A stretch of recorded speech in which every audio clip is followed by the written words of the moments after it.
Well, by this time in the year, we're typically about a month into the regular season for MLB. Obviously, that's not the case right now. Now, we already know Major League Baseball is going to experience a shorter season this year. We want to know how that might impact some teams. And for that, I bring in WCCO 4's Mike Max. How's it going, Mike? Good. How are you doing, Katie?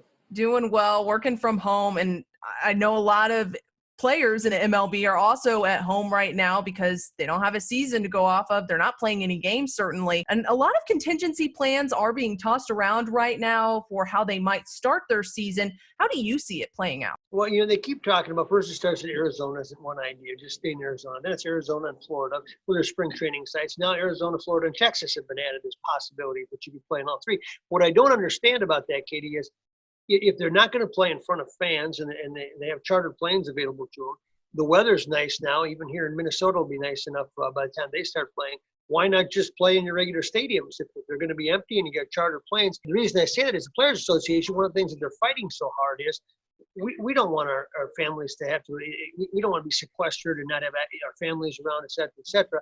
It seemed to me you could alleviate some of that if you played a regular schedule and you just, you traveled the way you used to travel on charter planes and everything else.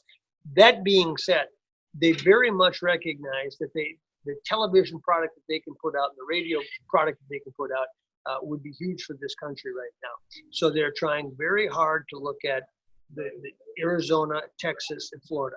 Here's the one problem that you got.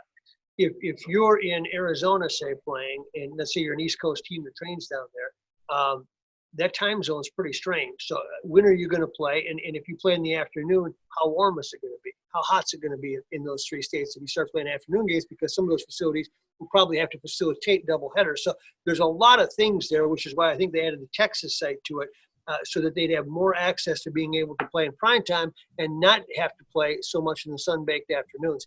I think there's some merit to it. I think they'll get something done and there'll be some kind of a season. And Mike, if something does happen and they do start playing, it will obviously be a shortened season. So how might that affect the Twins? I would say that's advantage Twins. They picked up Rich Hill, a pitcher that they knew would not be available until later in the season because of injury. They thought he could be a formidable starting pitcher. They've got a guy named Michael Pineda who's on suspension. I don't know if that will get prorated and he'd have a shorter suspension. But those could be two starters in your rotation. The other reason it's advantage Twins is they've got a veteran lineup. They didn't come into this thing going, well, we need to look at a bunch of people to see who's going to win the starting spots. They can write the starting lineup up right now. All they got to do is get those guys up to speed, take enough ground balls, take enough cuts, enough live batting practice, throw enough at the side, and they'll be just fine. So I think it would be a shorter season would be a huge advantage for the Minnesota Twins. All right, Mike, thank you so much for taking the time to speak with me today. I really appreciate it. For all MLB news, if and when it happens, make sure you stay tuned to CBSMinnesota.com. For WCCO, I'm Katie Johnston.